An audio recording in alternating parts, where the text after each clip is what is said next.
Évidemment, je ne pouvais pas vous quitter sans vous parler des Sim Pediatric Awards. J'ai également participé au cours des dernières années et je suis fan de cette initiative de la SFP. Alors, qu'est-ce que c'est? Eh bien, je vais vous le dire tout de suite. Est-ce que vous craignez l'arrivée d'un enfant grave aux urgences? La réponse est certainement oui, à moins que vous soyez un réanimateur pédiatrique. Et dans ce cas-là, comment s'y préparer? La meilleure technique, c'est la simulation pédiatrique. Il faut se former aux algorithmes d'urgence en cas d'enfant grave ou enfant qui arrive en arrêt. Et cette année, on a eu la participation de 10 équipes au concours de simulation pédiatrique. Ce sont 9 équipes françaises et pour la première fois, on a eu une équipe marocaine, c'était les Badjassim. Les 10 équipes se sont affrontées mercredi sur 4 cas passionnants. Le premier cas était une sténose du pylore. C'était un enfant qui, rapidement après son arrivée, il se mettait en arrêt cardio-respiratoire sur une fibrillation ventriculaire suite à une hypokaliémie dans le cas de cette sténose du pylore. Dans ce cas-là, comment il faut réagir? Tout d'abord, il faut dérouler son algorithme rouge. Là, on est face à un rythme choquable. Donc, il faut tout de suite choquer l'enfant le plus rapidement possible. Et ensuite, poursuivre son algorithme rouge. En parallèle, il faut débuter la recherche de causes réversibles. Ce sont les 4H, 4T. C'est comme ça que les équipes ont décelé cette hypokaliémie et donc ont pu la supplémenter rapidement. Le deuxième cas était en cas de ingestion de pile-bouton. L'enfant arrivant aux urgences, âgé de 13 mois, avait une détresse respiratoire, une toux hémoptysique et une fièvre. Au début, les candidats pouvaient penser que c'est une pneumopathie avec un choc septique, mais à la radio, ça c'est la grande surprise, on voit la pile-bouton. Donc, quels sont les réflexes à avoir? Tout d'abord, il faut stabiliser le patient et il faut, de façon urgentissime, essayer d'extraire cette pile-bouton. Le message clé de cette présentation, c'était que chez l'enfant de moins de 5 ans, ils ne vont pas forcément vous dire qu'ils ont avalé une pile-bouton. Donc en cas de signes atypiques de toux, de signes atypiques digestifs, ORL, pensez à faire une radio. On peut découvrir cette grande surprise qui est la pile-bouton. Le troisième cas, c'était une acidocétose diabétique. On en a tous vu. C'est toujours bien de rappeler quels sont les points clés de la prise en charge de l'acidose diabétique.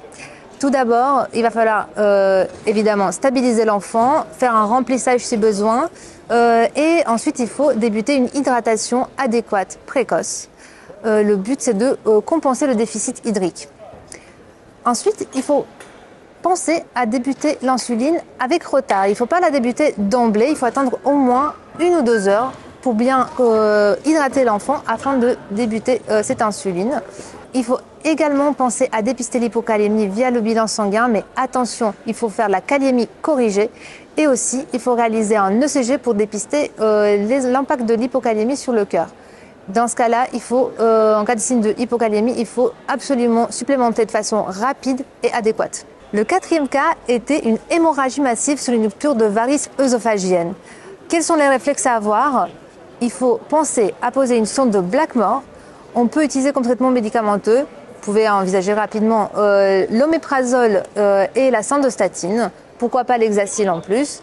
Et surtout, il faut stabiliser le patient. Si besoin, il faut appeler l'EFS pour prévenir qu'il y aura une transfusion massive pour ce patient-là. Ensuite, il faut tout de suite contacter le bloc pour pouvoir ligaturer ces varices. Le jeudi, c'était la finale du concours. Les équipes finalistes sont Angers, Montpellier et Rouen. Les 3 équipes ont participé à un défi assez unique, inédit. C'était les Jeux Olympiques de pédiatrie. Il y a eu un gradin qui s'est effondré et il y a eu un accueil massif de victimes. Il y a eu au moins 7 patients qui sont venus à tour de rôle. Les 3 équipes participaient ensemble pour la gestion de cette crise.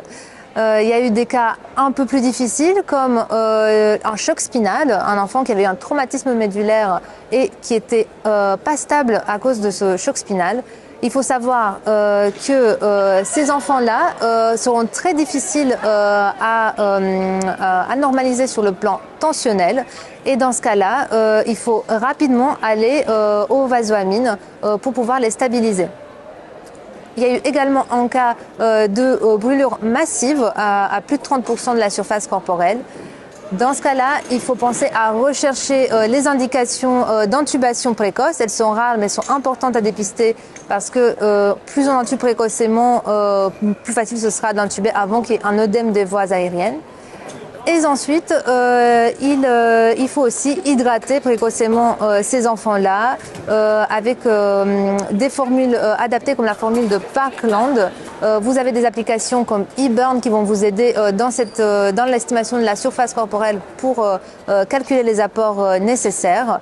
Il y avait aussi d'autres cas qui étaient moins graves, comme de l'épistaxis, une fracture déplacée, un deuxième épistaxis et aussi un enfant qui était juste perdu, qui avait faim. Donc le but aussi, c'est de savoir qu'il y a une importance du tri des victimes. Vous avez des algorithmes qui vont vous aider dans cette réflexion-là que je vous affiche ici. En tout cas, discuter en équipe. On a les Jeux Olympiques qui arrivent cet été. Il faut se tenir préparé apparemment à un effondrement de gradins.